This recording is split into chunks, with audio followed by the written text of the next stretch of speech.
even if we are not sure about how the operations are done. Okay, we can practice it in our lab assignments, but try to solve as much examples as possible. Small codes are there in the pointers in C. You can try those examples, okay, so that you will be confident about using pointers. Now we'll move ahead today, and in today's discussion we will see how pointers are used along with the arrays. Okay, how exactly it is done. So I would like to start the presentation.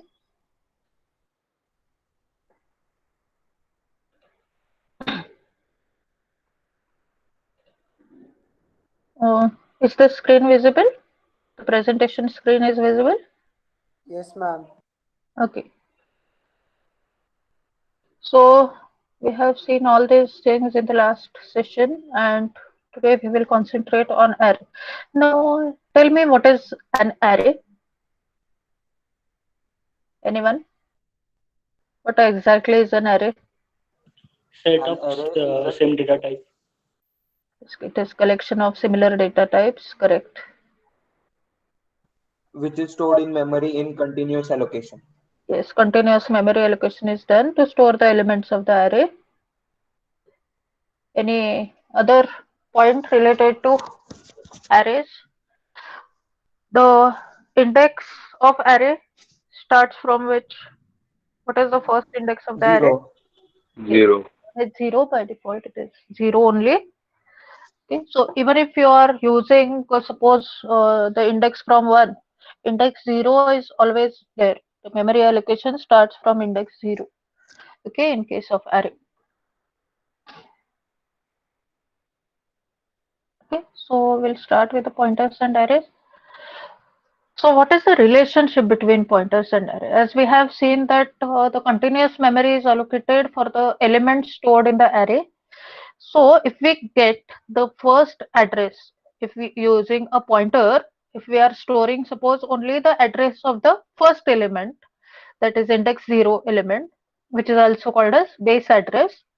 So if in the pointer we are storing the base address, we can move easily through the array. Okay, so that is one of the advantage of using pointer. So arrays and pointers are there, both are closely related. Array name is like a constant pointer. Okay, so when suppose you have allocated memory for array A, and if you are saying A, that is nothing but a first element. That means the name of the array itself points to the first element of the array. It is by default a constant pointer. We have seen an example last time what is constant pointer. So array name is like a constant pointer which points to the first element of the array. Okay, by default. Pointers can do array subscripting operation. Okay, so using pointers, we can instead of using array subscripting uh, like b of 5, we can also use a pointer to point this particular element. Okay, so that we will see in detail with an example. Suppose we have declared an array b of 5 and a pointer bptr. Okay, and what I want to do first, I want that bptr should point the array b. Okay, this is what I want. So I can use the statement like this: bptr is equal to b. So b on, if I'm specifying only b here, that means it is b of 0. Okay, because array name itself is a constant pointer to first element. Okay, so it is nothing but b of 0. So we can initialize bptr is equal to b. The array name b is actually the address of first element of the array b of 5. Okay, so when you are allocating memory to array b of 5, okay, so what will happen? There will be 5 elements, space for 5 elements, b of 0, b of 1, b of 2, b of 3, and b of 4. So last index will be b of 4. Okay, and when we want that pointer bptr should point to array B, we can use this statement or this statement. Both are one and the same. We can also say ampersand B of 0 because B itself, name of the array itself is pointer, constant pointer to the first element of the array, that is B of 0. Okay, so both these statements are equivalent. This and this statement are equivalent to each other. Okay, so explicitly here we are assigning the address of 0th element to BPTR, and here it is implicitly done. Okay, so explicitly assigns BPTR to the address of first element. Clear? Up to this it is okay. Assigning the array address to a pointer. So this BPTR, suppose this array B is of integer type, and this should be also of integer type. Okay, so at a time BPTR will point to one integer from the array B of 5. Okay, at a time it will be able to point to single element of the array. Okay, so we'll go ahead, we'll see one example.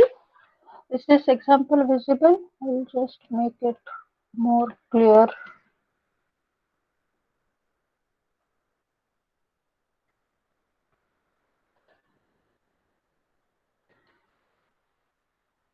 Is this example visible?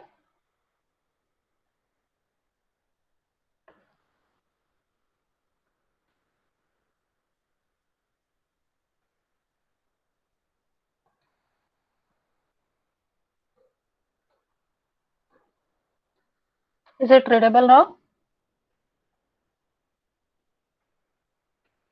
Respond me. Yes, ma'am. Ma'am, you're not able to see like what exactly it is written there. थोड़ा बहुत दिख रहा है. Okay, I'll go.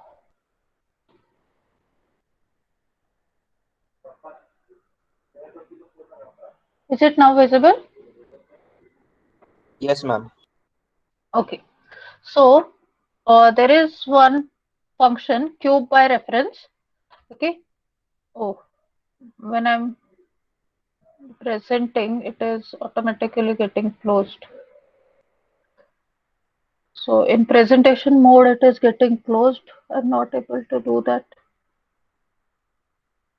Is it not visible now?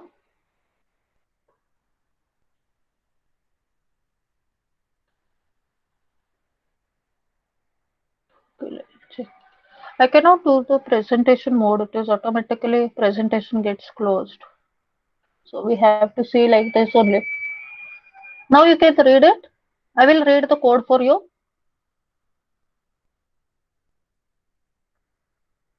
Yes. Is it better now? Yes, ma'am, it is better. Okay. So there is one function cube by reference where we are passing integer pointer. Okay, and it is a void function. In main function, we have a number initialized to 5. And what we are doing, we are calling cube by reference function, and we are passing address of this. Okay, address of this number, ampersand number. Okay, and we are saying the new value of this is number.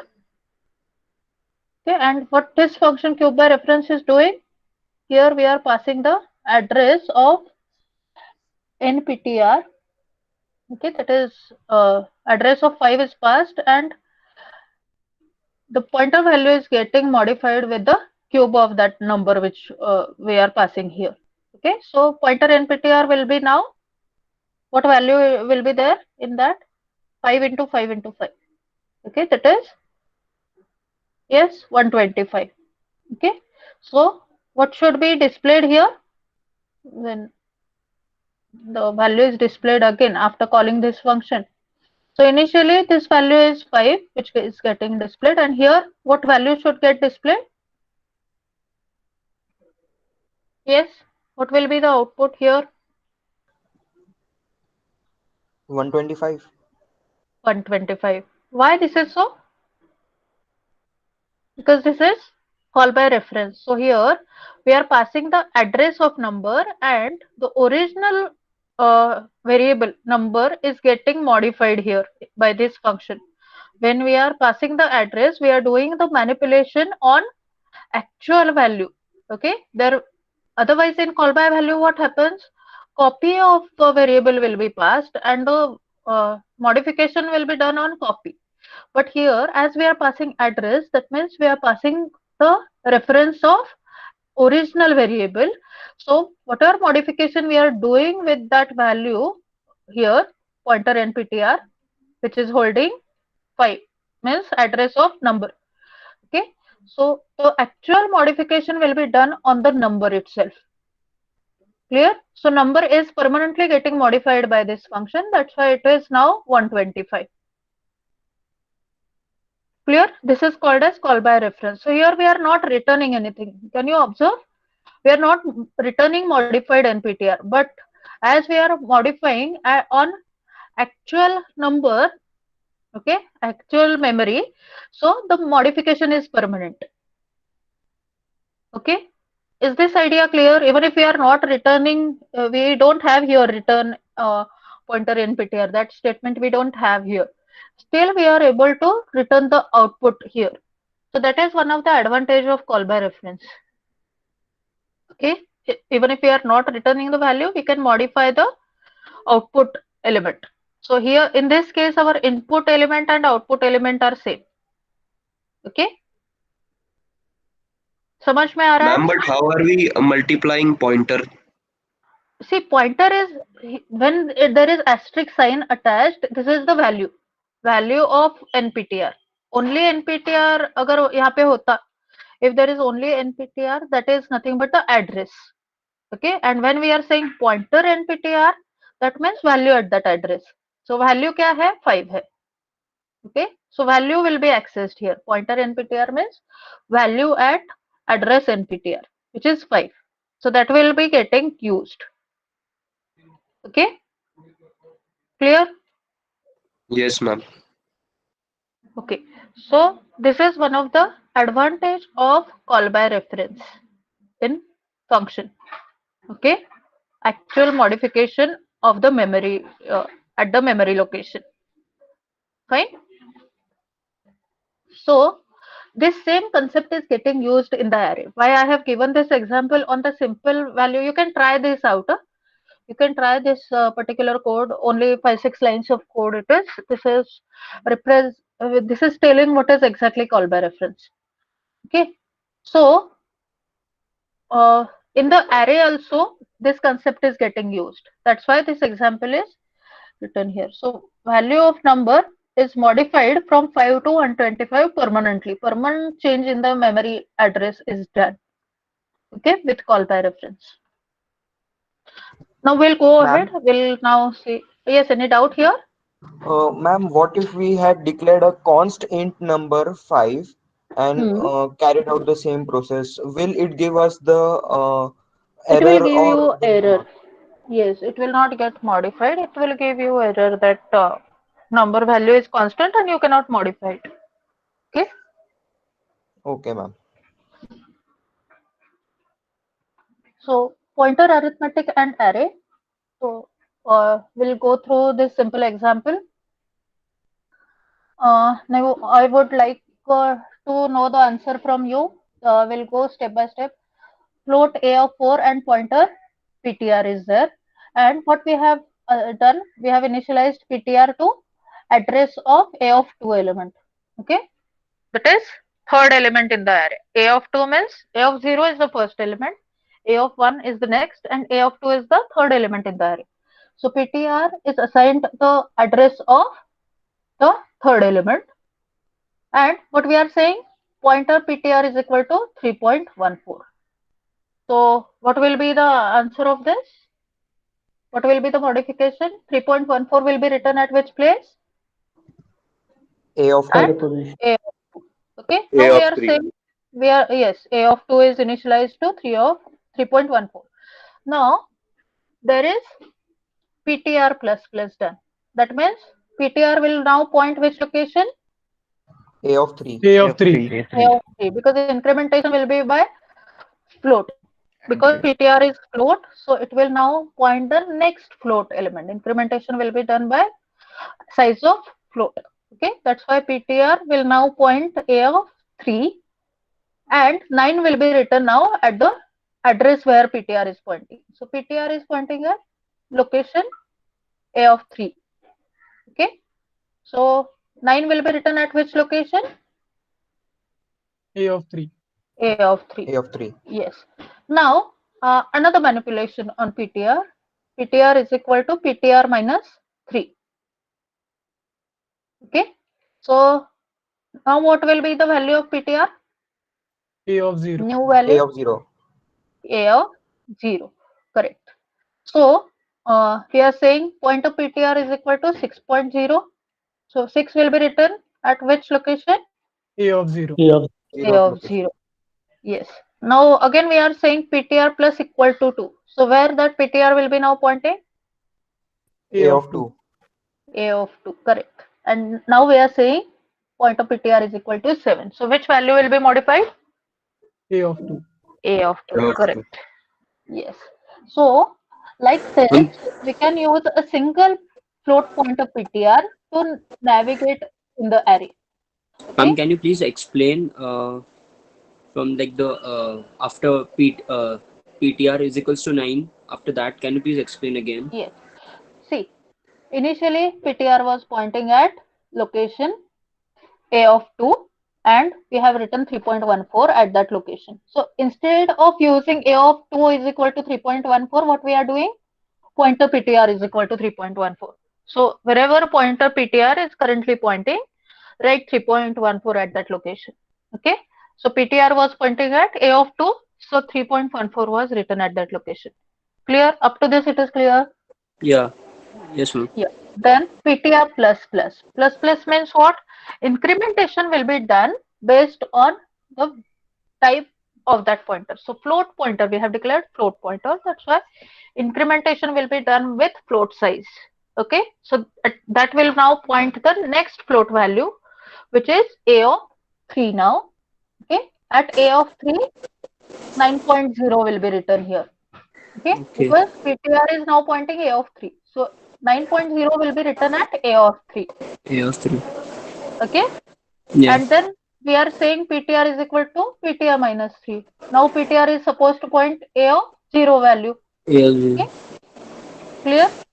Yes, ma'am. So 6.0 will be written at current PTR, that is A of 0. Right? Yes. Yes, ma'am. Then we are saying PTR plus equal to 2. That means it is modified with 2 float. The incrementation of PTR will be with 2 float size. That is A of 2 again. Okay. Okay. And at A of 2, 7.0 will be written. So instead of 3.14, now it will be overwritten with 7.0. 7.0. Okay. Yes, ma'am. So like this, we can use pointer to move throughout the array. Okay. And that's why this positive, minus, that is addition, subtraction can be used to move through the array. Okay. Addition, subtraction, incrementation, decrementation can be used to move the pointer in the array. Clear? Is it clear? Yes, ma'am. Yes. Thank you. So this is very good way to access the array using pointer. Okay.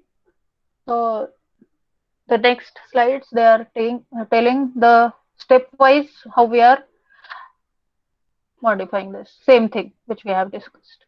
Okay. And finally A of 2 will be modified to 7.0. Clear?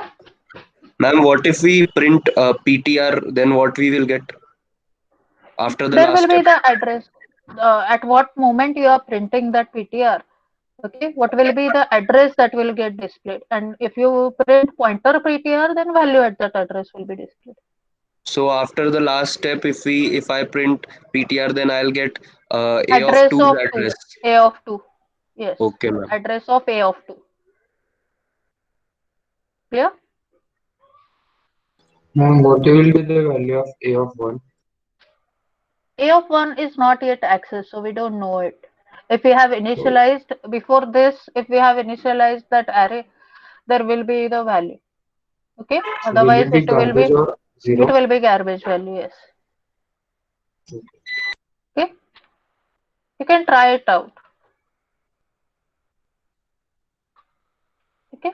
So here different ways to access any value is given. What are the different ways? So in this case, when we are saying CPTR is equal to ampersand A of 2, okay, so we can also uh, use any of these notation to access the value. So when we know that PTR is pointing at A of 2 location,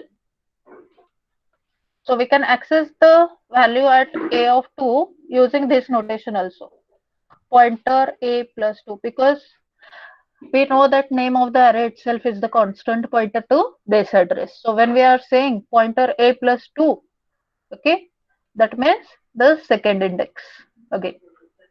Then we can also use any of these notations. Instead of this, we can use this also to assign the value to the pointer. Okay, then PTR is equal to A plus 2. This also is a valid statement. All these are the valid statements. Okay, clear? So instead of assigning the pointer the address in this way, we can also use this notation, or we can also use this notation, because A itself is pointer to the base address. Okay, A is the memory address constant and PTR is a pointer variable. Clear? So these are the different notations which we can use instead of A of this assignment. Any doubt here?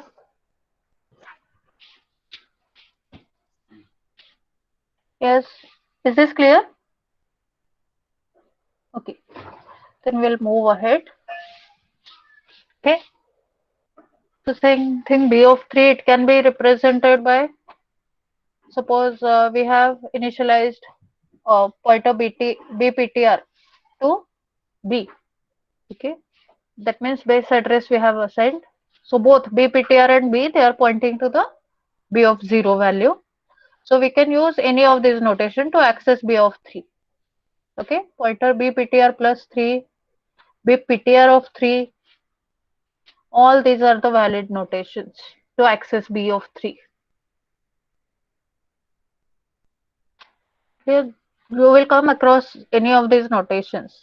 Okay, so here as BPTR and B are pointing to the same base address. Okay, that's why any of these notations can be used to access B of 3. Fine. Okay. One example which I would like to discuss, and we are going to use this in the one of the assignment afterwards. Okay. All of we know that a string is nothing but an array, character array, isn't it? Which is ended with /0 by default. All of us are aware of this. What is a string? Yes, ma'am. Yes, Yes, ma'am. string is the character array and it is ended with /0 character. Isn't it like this, /0? So example of a string are all the names, addresses, etc., which we want to store in the database. Okay. So arrays, they can contain pointers, and this is one example of array of arrays, that is array of strings. Okay, there are multiple strings stored in this array suit. Okay, there is array suit which contains 4 different arrays. Okay, 4 different strings, and every string is having different length. Okay, so like this we can declare. So what exactly it is? Array of array. What do you mean by array of array? It is array of array को क्या बोलते हैं? The term used for it. Pointer array. Array of array. What is it? Two-dimensional array. Two-dimensional array. That is a matrix. Okay, so this example is nothing but two-dimensional array of characters.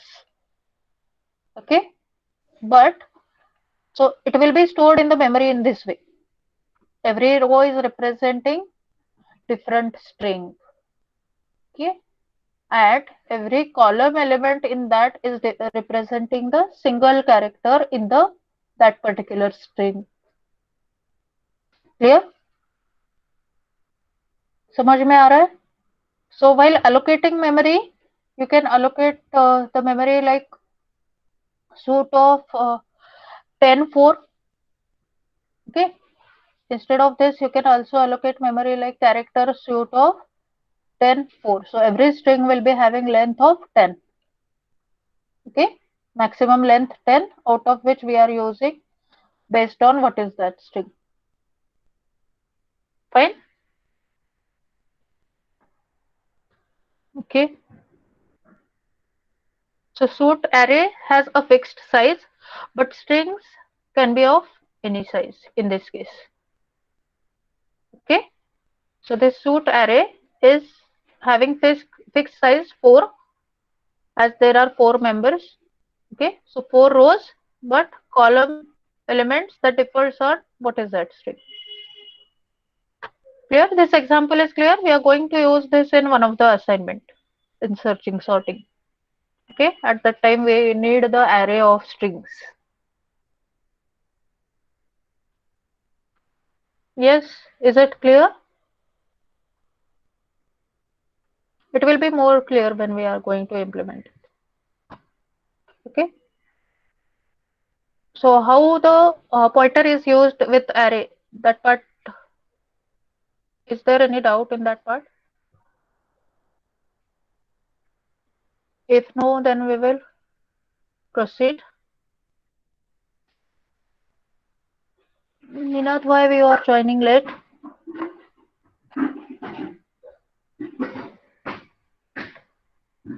Yes. Ninad, why you are joining late?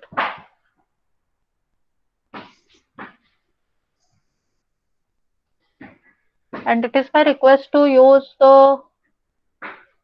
your official email ID for joining all the lectures.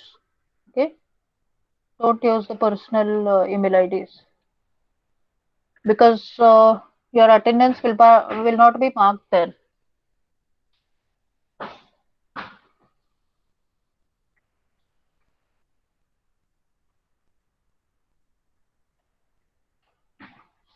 Okay, for which you want another example, Prudul? Ma'am, for strings in array, like, is there something for where we print the string or something so that it is more clear? Okay, we will see that example directly. We will see the program only. Okay, we will Okay, be ma'am. discussing strings in detail if required. Okay, we will have one more extra session for discussing only strings. Okay. Okay, ma'am. Or I'll share you one presentation in which there is some introduction related to arrays, strings, etc., structures. Okay, which you can practice, and then it will be better to use with pointers. Okay. So next point is functions and pointers.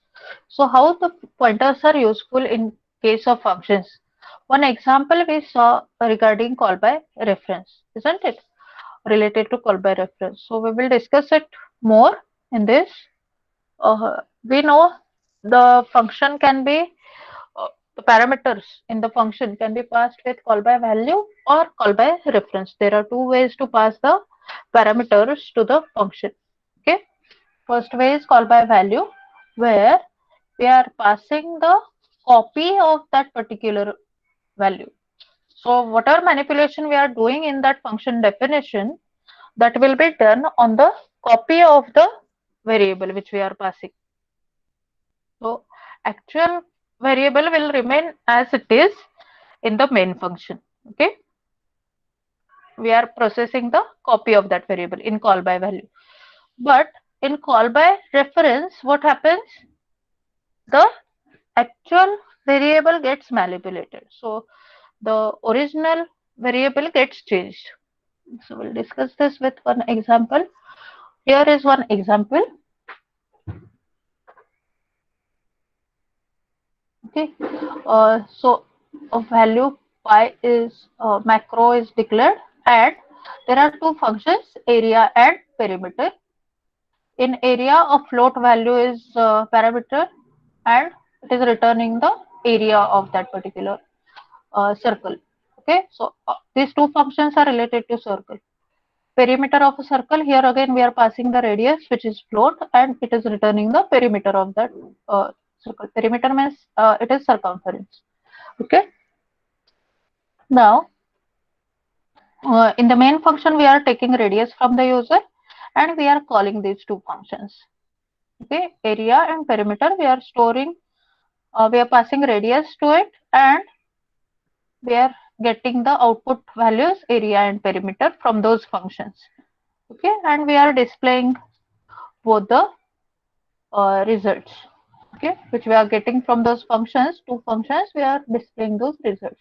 I think you might have done the coding like this. Okay, so what happens here, this call, in this call, when we are passing radius to area r, okay, a copy of this r is actually passed here. Okay, and the manipulation which is done here is on the copy of r. So if the r value is 5, 5 is passed, but it is stored in another variable x, and the manipulation is done on that x. Okay, 5, 5. They are not using the actual r. Here they are using the x, which is copy of r. Okay, so answer will be same. In this case, answer will be same. Similarly, in perimeter also, we are storing the value of radius in a copy y, and we are using that copy here to calculate the address, calculate the resultant, which is circumference. Okay, and we are returning that resultant. Clear? So that is how the call by value is getting used. Okay. So here the manipulation is done on the copy. So here extra memory is required to store x, to store y. That is, the copies will be stored in other memory locations. Okay, and r is intact as it is. The variable r is stored as it is at its original location. Okay, so extra memory is getting utilized here. Fine. Like this is like when suppose you want to submit the documents for getting suppose SIM card. You are not submitting your original documents. What you are doing, you are taking the Xerox copies and you are submitting that. Okay. So similarly here, you are using the Xerox copies of the variables to calculate the answer. Okay. And extra memory is required for storing it. Now, in call by reference, what happens? There will not be any copy used. What we are doing, we are passing the actual memory address of the original variable, and we are asking them to use that address. Okay, value at that address. So possible change, if we are changing anything, that will be done on the actual variable. Okay, suppose in this case, before calculating area, suppose I am doing x is equal to x plus 2 and then calculating the area. Okay, but our original radius will remain as it is. Whatever manipulation we are doing here, that will be local. Okay, the scope of this x is in this function only. Okay, so whatever manipulation we are doing, it is local manipulation. Its scope of this variable x is till this function only. Okay, similarly, scope of y is in this function only. After this, it will not have any effect. So suppose before processing here, I am doing y is equal to y minus 1 and then calculating the perimeter. But our original radius will be as it is. It will not get modified. Okay, whatever change we are doing in y, it is the temporary change till that function only. Okay. But in call by reference, it will not happen. Whatever changes we are doing in that particular variable, those will be permanent changes. Okay, and we are referring the original value r. So see, another way of writing the similar function for finding area perimeter. Suppose we are combining the both the functionalities in single function. Okay. So area perimeter, here we are passing one variable r, and the we are passing here two float pointers. Why we are passing these two float pointers? To store the resultant of this first float pointer will store the result of area, and second float pointer it will store the result of perimeter. Okay. So, and while passing the value r, we are passing the copy only. That is, this is call by value, but these two variables are passed with call by reference. And what it is doing, we will just have a look at the code. So again, we are taking the value of radius from the user, and now what we are doing, we are calling a function area perimeter, where I am passing r with call by value. I am passing copy of the radius, but I am passing the memory address of the variables a and p. Okay, these are the variables uh, which are supposed to store the resultant of area and perimeter. I am passing their memory location. Okay, so when I'm calling this function, see, any function can return only output value can be only one. In this case, we have seen that maximum one value can be written by a function. So that's why we wrote here two different functions, one for calculating area and one for calculating perimeter. But if a single function I want to write for calculating both the things, I cannot return two values. Okay, that is the limitation of a function, that we can have only one output from a function. But suppose I want two output values from the function, then what should I do? See, here I have declared memory location to store the resultant, two resultant values.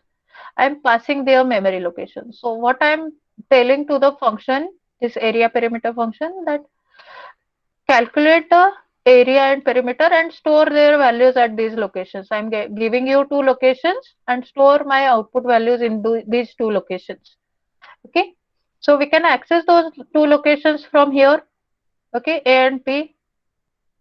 Fine. So after calling this function area perimeter, whatever is there in a and p, that is my output value. Okay. So what is done here? The first address of a, it is stored in a ptr pointer, and second address of p, it is stored in another pointer p ptr. Okay. So these two are actual memory locations of a and p. Okay. So first value of area, it is stored at the pointer aptr. That means actual memory location of a. And second value of this perimeter, okay, it is stored in actual location of p, that is pptr. This pptr is nothing but memory address of p. Okay, so at that p location only we are storing the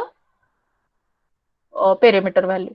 So no need of returning two values. Whatever changes we have done in this aptr and pptr locations, that is permanent change done. So the output values are available here. Okay, output values are available here, and if we display those, we will see that they will have some values. Okay, so at this point when we are declaring a and p, they are the empty buckets. But when we are calling this function area perimeter, those buckets are full with the resultant values. And who have put that resultant values? This function that has filled those buckets. Okay, clear? Any doubt in this? Any doubt in this? So here we can see that call by reference can be used for returning two values from the function, returning more than two output values from the function. Okay, so instead of using return statement, okay, we are returning two values by the function. Any doubt here? Please get it cleared. So what is we want to pass many variables into a function? Will we keep on writing pointer float while declaring function? Pass many variables. Which variables, input or output variables? I'm not clear. You can pass as many input variables and output variables you want. Okay, but in the parameter list, the output variables are also part of parameter list. In area perimeter function, the variables used float pointer, APTR, float pointer are they local variable or global variables? They are local variables only. A pointer APTR and pointer PPTR, they are local variables only, but they are accessing actual memory of the output variables A and P. Okay, so whatever changes we are doing, they are at the actual location A and P. Okay, their scope is also limited to that function only.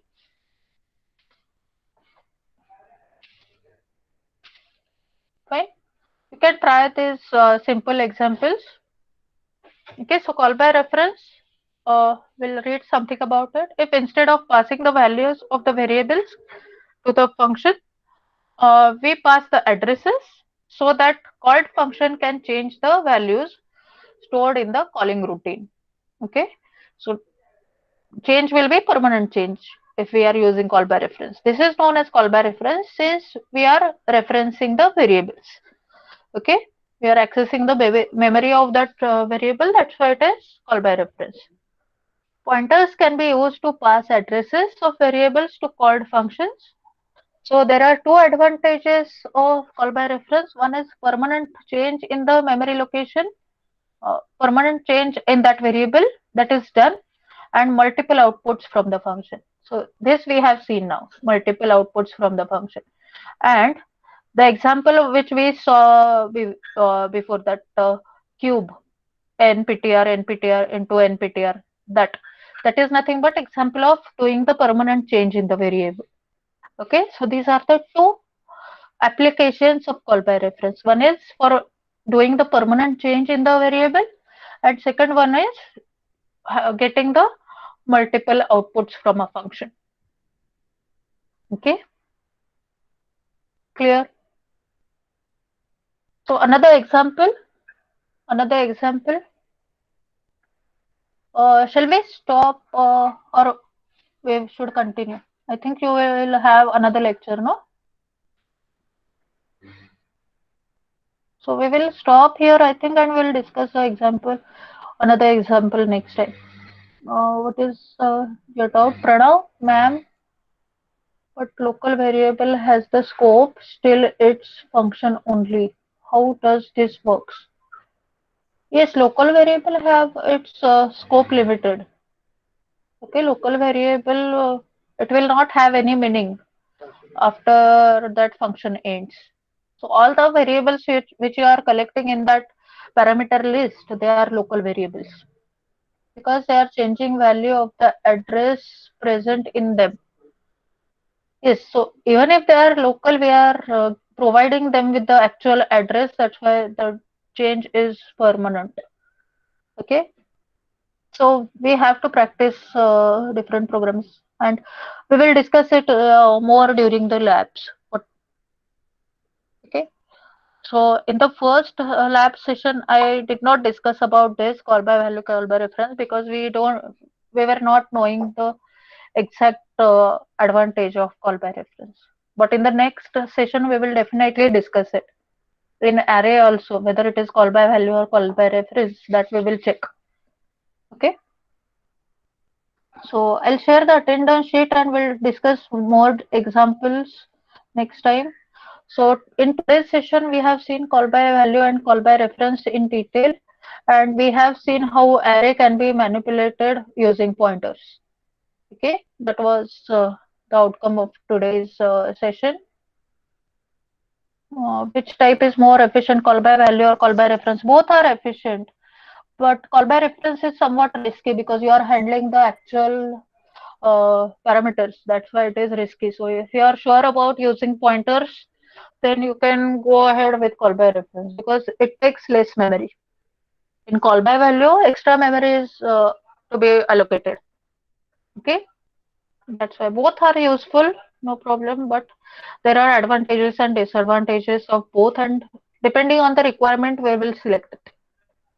Okay, so we will learn both the ways in first few assignments, and next assignment you can select whichever you want.